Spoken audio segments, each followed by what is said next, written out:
देवियों और सज्जनों, ज्ञान की इस सभा में आपका हार्दिक स्वागत है। आज हम इतिहास के उन पन्नों को पलटने जा रहे हैं जो सामान्यतः अनदेखे रह जाते हैं, किंतु जिनमें मानव स्वभाव, कर्म और दैवी विधान के गूढ़ रहस्य छिपे हैं। हम किसी युद्ध या राजवंश के उत्थान पतन की गाथा नहीं, बल्कि एक ऐसे सामाजिक असंतुलन की कहानी पर प्रकाश डालेंगे जिसने युगों युगों तक नैतिकता और धर्म के सूक्ष्म धागों को उलझाए रखा है। आज हमारी चर्चा का केंद्र बिंदु रहेगा एक अत्यंत संवेदनशील और विचारणीय विषय, जिसकी प्रतिध्वनि आज भी हमारे समाज में कहीं न कहीं सुनाई देती है। पति को वश में करने वाली स्त्री के कर्म और उसका अदृश्य परिणाम। ये विषय केवल एक लिंग विशेष के आचरण तक सीमित नहीं, अपितु ये पुरुष और स्त्री के बीच के नैसर्गिक संतुलन, परस्पर सम्मान और सहजीवन के सिद्धांतों से जुड़ा है।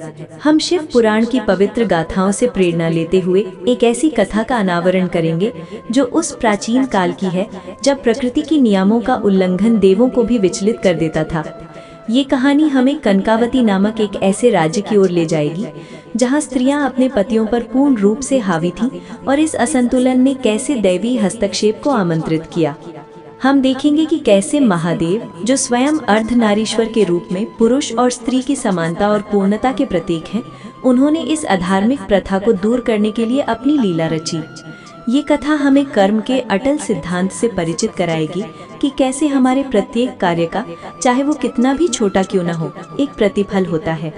ये हमें ये भी सिखाएगी कि शक्ति का दुरुपयोग, चाहे वो किसी भी रूप में हो, अंततः असंतोष और कष्ट की ओर ले जाता है। तो आइए हम अतीत की इस यात्रा पर निकलें, जहाँ इतिहास केवल तथ्यों का संकलन नहीं, बल्कि जीवन के गहरे सत्यों का दर्पण है। ये कथा हमें ये सोचने पर विवश करेगी कि क्या वास्तव में किसी को वश में करना विजय है, या ये केवल एक ऐसी भ्रांति है जिसकी कीमत हमें कई जन्मों तक चुकानी पड़ सकती है। प्राचीन काल में भरतखंड की विस्तृत भूमि पर कनकावती नामक एक राज्य अपनी अतुलनीय सुंदरता और समृद्धि के लिए विख्यात था। ये राज्य हरे भरे वनों से घिरा था, जहाँ कल कल करती नदियाँ प्रवाहित होती थी और ऊंचे पर्वत आकाश को छूते थे। कनकावती केवल अपने प्राकृतिक छटा के लिए ही नहीं, बल्कि अपने भव्य महलों, अलंकृत उद्यानों और कुशल शिल्पकारों द्वारा निर्मित अद्भुत कलाकृतियों के लिए भी प्रसिद्ध था। यहाँ के लोग जीवन का आनंद लेते थे। संगीत, नृत्य और उत्सव उनके दैनिक जीवन का अभिन्न अंग थे। किंतु इस बाहरी वैभव और सुख समृद्धि के पीछे कनकावती के सामाजिक ताने बाने में एक गहरा असंतुलन पनप रहा था, जिसने स्वर्गलोक तक देवों को चिंतित कर दिया था। इस राज्य की स्त्रियां, जो अपनी असाधारण सुंदरता और तीक्ष्ण बुद्धि के लिए जानी जाती थीं, अपने पतियों पर पूर्ण रूप से हावी थीं। वे घर परिवार से लेकर सार्वजनिक जीवन तक प्रत्येक क्षेत्र में पुरुषों को नियंत्रित करती थी। पुरुषों, विशेषकर पतियों का जीवन उनकी पत्नियों की इच्छाओं, आदेशों और अनुमतियों पर निर्भर था। उन्हें पत्नियों की हर बात माननी पड़ती थी, भले ही वो कितनी भी अनुचित क्यों न हो। सार्वजनिक स्थलों पर भी पुरुषों को अक्सर अपनी पत्नियों द्वारा नीचा दिखाया जाता था और वे इसके प्रति मौन ही रहते थे। ये स्थिति इतनी विकट हो चुकी थी कि ऋषि मुनि और देवगण भी चिंतित थे। वे जानते थे कि प्रकृति का नियम संतुलन पर आधारित है और पुरुष तथा स्त्री के बीच परस्पर सम्मान और सहजीवन ही वास्तविक धर्म है। इस प्रकार का एक तरफा प्रभुत्व न केवल पुरुषों के आत्मसम्मान के लिए हानिकारक था, बल्कि स्त्रियों के लिए भी ये उनके आध्यात्मिक विकास और कर्मों के लिए शुभ नहीं था। एक दिन कैलाश पर्वत पर भगवान शिव अपनी गहन समाधि में लीन थे। जब वे समाधि से उठे तो उनके दिव्य ज्ञान चक्षुओं ने कनकावती की इस विचित्र और अधार्मिक स्थिति को देखा। उन्हें ज्ञात हुआ कि ये प्रकृति के नैसर्गिक संतुलन के विरुद्ध था और ऐसे कर्मों का फल भुगतना अनिवार्य था, अन्यथा ये प्रवृत्ति बढ़ती जाती। महादेव, जो स्वयं अर्धनारीश्वर के रूप में पुरुष और स्त्री की समानता और पूर्णता के प्रतीक हैं, उन्होंने इस अधार्मिक प्रथा को दूर करने के लिए अपनी लीला रचने का निर्णय लिया। उन्होंने अपनी माया से एक वृद्ध और तेजस्वी ऋषि का वेश धारण किया। उनके मुखमंडल पर अनंत ज्ञान का तेज दमक रहा था और हाथों में एक पवित्र कमंडलू था। वे किसी भी देव या मानव से परे थे, किंतु उस वेश में वे एक सामान्य ऋषि के रूप में कनकावती की ओर प्रस्थान कर गए। कनकावती पहुंचकर ऋषि रूपी शिव ने अपनी आंखों से कई ऐसी घटनाओं को देखा जिसने उनके संकल्प को और दृढ़ कर दिया। उन्होंने देखा कि एक स्त्री बाजार में सबके सामने अपने पति को किसी मामूली गलती के लिए अपमानित कर रही थी, जबकि पति मौन भाव से सिर झुकाए खड़ा था। एक अन्य घर में पत्नी अपने पति को किसी भी बड़े या छोटे कार्य के लिए उससे अनुमति लेने पर विवश कर रही थी, यहाँ तक कि अपने मित्रों से मिलने या व्यापार के लिए बाहर जाने हेतु भी। नगर में सबसे प्रमुख थी विजया नामक एक स्त्री, जो अपनी सुंदरता, कुशाग्र बुद्धि और वाक्पटुता के लिए प्रसिद्ध थी। किंतु उसकी ये प्रतिष्ठा उसके पतियों पर पूर्ण नियंत्रण के कारण भी थी। विजया का पति धर्मपाल एक धनी और सम्मानित व्यापारी था, किंतु विजया के सामने वो एक आज्ञाकारी सेवक से अधिक कुछ नहीं था। विजया धर्मपाल को सार्वजनिक रूप से भी अपमानित करने से नहीं चूकती थी और अपने हर छोटे बड़े निर्णय में उसकी सहमति को अनदेखा करती थी। वो मानती थी कि स्त्री का ये अधिकार है कि वो अपने पति को पूर्ण रूप से नियंत्रित करे, और जो स्त्रियां ऐसा नहीं करती वे मूर्ख और शक्तिहीन होती हैं। विजया का मानना था कि पति को वश में रखना ही स्त्री का परम सुख और सम्मान है। उसकी अहंकार भरी चाल ढाल और गर्व भरी मुस्कान उसके इस विश्वास को और पुष्ट करती थी। शिव ने निश्चय किया कि विजया ही वो स्त्री है जिसके माध्यम से उन्हें कनकावती और संसार को कर्म का ये अटल पाठ पढ़ाना है। वे विजया के घर के पास एक वृक्ष के नीचे ध्यान में बैठ गए, जैसे किसी यात्रा से थका हुआ कोई तपस्वी विश्राम कर रहा हो। विजया ने जब उस तेजस्वी ऋषि को देखा तो पहले तो उसने उन्हें अनदेखा करने का प्रयास किया, किंतु ऋषि के दिव्य तेज ने उसे विवश कर दिया। एक दिन जब विजया अपने घर के आंगन में बैठी थी, ऋषि उसके पास आए। उनके शांत स्वर में एक ऐसी गरिमा थी जो विजया ने कभी अनुभव नहीं की थी। पुत्री, ऋषि ने कहा, मैं दूर देश का एक तपस्वी हूँ और इस राज्य की यात्रा पर हूँ।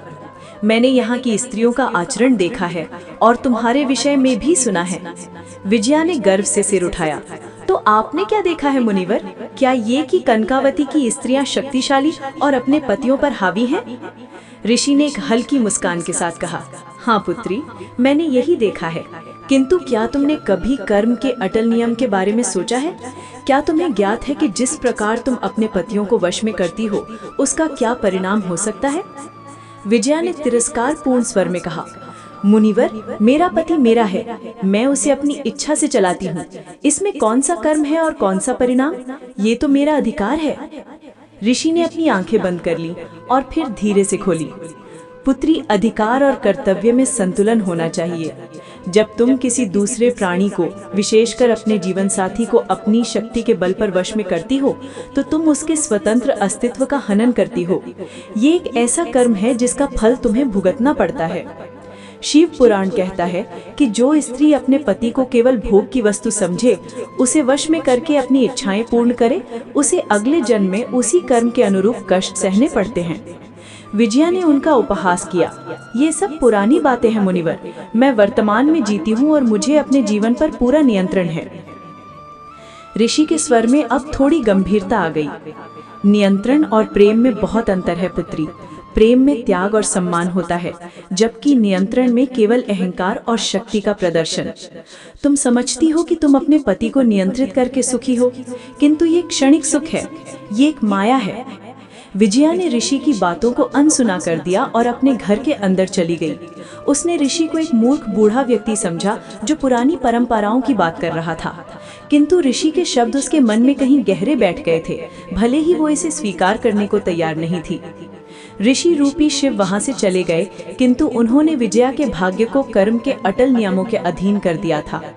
विजया ने अपना जीवन उसी अहंकार और पति पर नियंत्रण के साथ जीना जारी रखा। वो अपने पति धर्मपाल को हर छोटी बड़ी बात पर नीचा दिखाती थी, उसकी भावनाओं का कोई सम्मान नहीं करती थी और उसे केवल अपनी इच्छाओं की पूर्ति का साधन मानती थी। धर्मपाल, जो एक सज्जन और सीधे साधे व्यक्ति थे, उसके हर अत्याचार को चुपचाप सहन करते रहे। कई वर्षों बाद विजया की मृत्यु हुई। विजया का अगला जन्म एक साधारण गांव में हुआ। वो एक निर्धन परिवार में जन्मी थी, जहां उसे जन्म से ही कई कठिनाइयों का सामना करना पड़ा। इस जन्म में उसका नाम निर्मला रखा गया। निर्मला को बचपन से ही शारीरिक दुर्बलता और बीमारियों का सामना करना पड़ा। वो इतनी कमजोर थी कि उसे हर छोटे बड़े काम के लिए दूसरों पर निर्भर रहना पड़ता था। वो अपने घर के सबसे सामान्य कार्यों को भी स्वयं करने में असमर्थ थी। उसे हर समय दूसरों की सहायता की आवश्यकता पड़ती थी और उसे अक्सर दूसरों के अपमान का भी सामना करना पड़ता था। उसे ये अनुभव हो रहा था कि जिसे उसने पिछले जन्म में दूसरों पर थोपा था वही अब उसके साथ हो रहा था। निर्मला को अक्सर अकेलापन और निराशा महसूस होती थी। उसे समझ नहीं आता था कि उसके साथ ऐसा क्यों हो रहा है। वो अपनी शारीरिक दुर्बलता और दूसरों पर निर्भरता से जूझती रही।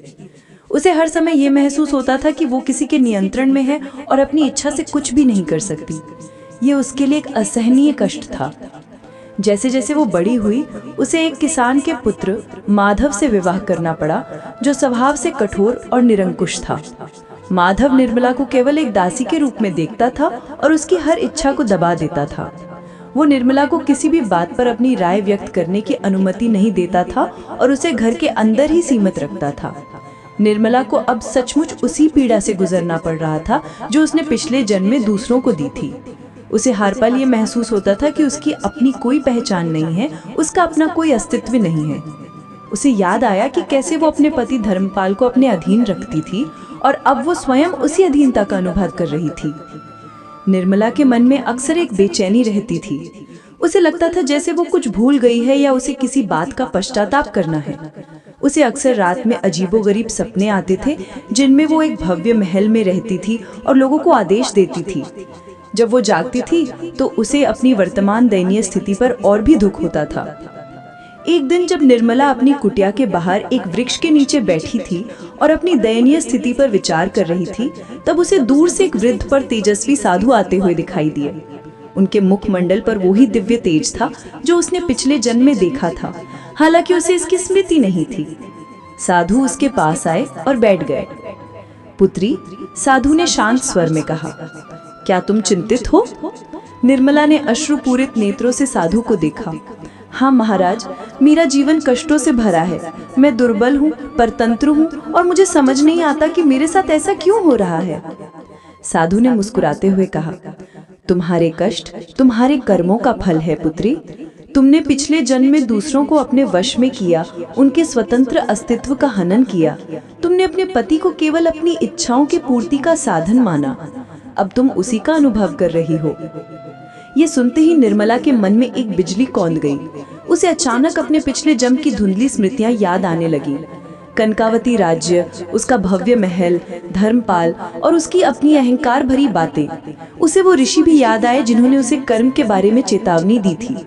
उसके पूरे शरीर में एक सिहरन दौड़ गई। महाराज, वो चीख पड़ी, क्या वही ऋषि है? मुझे याद है, मुझे सब याद है। साधु मुस्कुराए, हाँ पुत्री, मैं वही हूँ। मैं भगवान शिव का एक अंश हूँ जो तुम्हें तुम्हारे कर्मों का स्मरण कराने आया हूँ। निर्मला फूट फूट कर रोने लगी। उसे अपने पिछले जन्म की सभी गलतियां स्पष्ट रूप से दिखाई दे रही थीं। उसने अपने अहंकार, अपनी क्रूरता और दूसरों को वश में करने की अपनी तीव्र इच्छा के लिए पश्चाताप किया। उसने महसूस किया कि उसने दूसरों को जो दर्द दिया था वो अब स्वयं अनुभव कर रही थी। मैं क्षमा प्रार्थी हूँ महाराज, मैंने बहुत बड़ा पाप किया है, उसने कहा। कृपया मुझे इस कर्म के चक्र से मुक्ति दिलाए, मैं अब और कष्ट सहन नहीं कर सकती। साधु ने स्नेह से निर्मला के सिर पर हाथ रखा। पुत्री, पश्चाताप ही मुक्ति का पहला मार्ग है। तुमने अब अपनी गलतियों को स्वीकार कर लिया है। अब तुम्हें दूसरों के प्रति सम्मान, विनम्रता और सेवा का मार्ग अपनाना होगा।